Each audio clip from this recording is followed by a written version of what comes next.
Hi, this is Ilene from Ilene Bartos Designs, and today I'm going to show you how to make beautiful stars using a grid method for all of the points.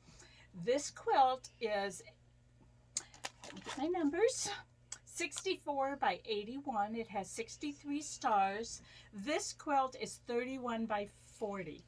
The big one was made for my granddaughter's first big bed, and of course it's in colors she loves, the pinks and purples.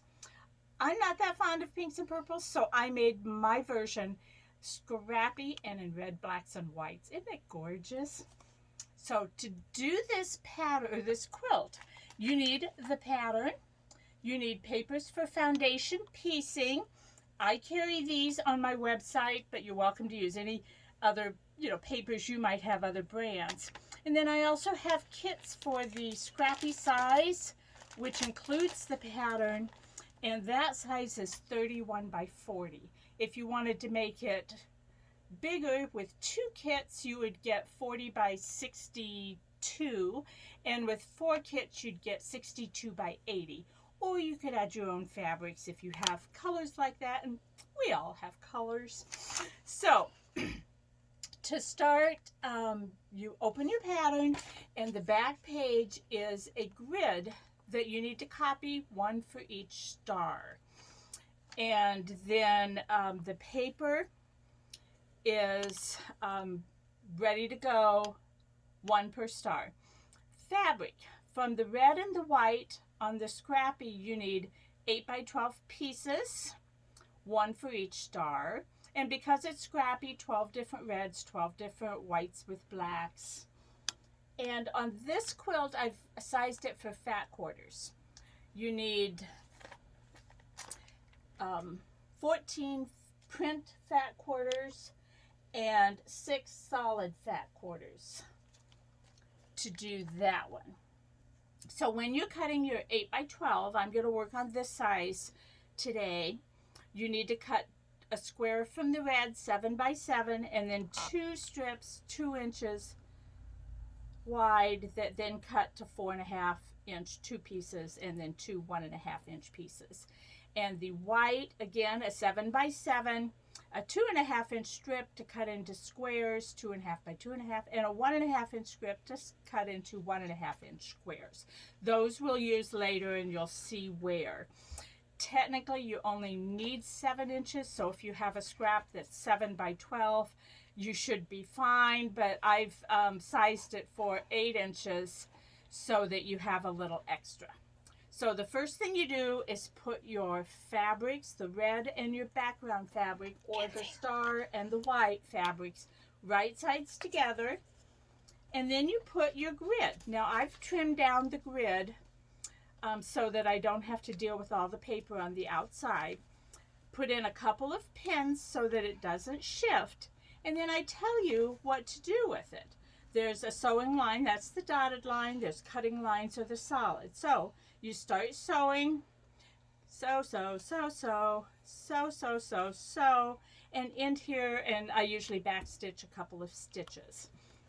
You've now sewn 8 half square triangles. Pretty slick and easy. The next step is cutting on the cutting lines. So you cut off the sides first, and then you cut the squares apart. And if you are particular at all, these squares will equal 2 7/8 inch, which is the same size for normal 2.5 inch half square triangles. And then the next one you do is in the center line. And of course you want to use a very crisp rotary blade, which obviously this one isn't. And then the next step is to remove the paper, and that's very easy. You just fold back the seam allowance, crease it a little bit with your fingernails, and then hold on to the next to where it's starting, and just rip it off and take the paper, and it almost just falls off. So that's how easy removing the paper is. Now, in my pattern, I always say shorten your stitch length and use a dull needle. That's to help the paper come off easier. Honestly, I usually forget, but you can, because it does dull your needle sewing over all the paper. And if you happen to run out of foundation paper and you're using typing paper, you'll definitely want to lower your stitch length. So once you've torn all that off, you have 8 beautiful half square triangles. And we have an issue here. Other room, stand back. Thank you. So these are my 8, and if you're doing these squares, you want all 8 to match. If you're doing these, you want all 8 to be different. So it's kind of fun. We're going to sew these into flying geese units. To do that, we want to trim them up. You probably could take scissors and just snip off the ends, but honestly, I like to trim them up because I'm a little persnickety that way, and it does make a 2.5 inch half square triangle. And you don't usually have to trim off much, but if your squares are off, your sewing's going to be off. The important part of this, once they're trimmed and ready, actually before you trim them, you want to iron them. And I iron one toward the red and one toward the white. That's so that when you put them together, and the white makes your inside flying geese, it'll snuggle on that corner. And then you would want to start from the snuggle and sew down your seam there. And then you can, it's snuggled together, it's perfect.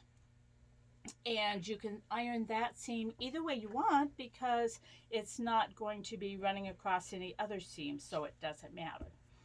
So that's your first step. Get all of your half square triangles sewn into flying geese.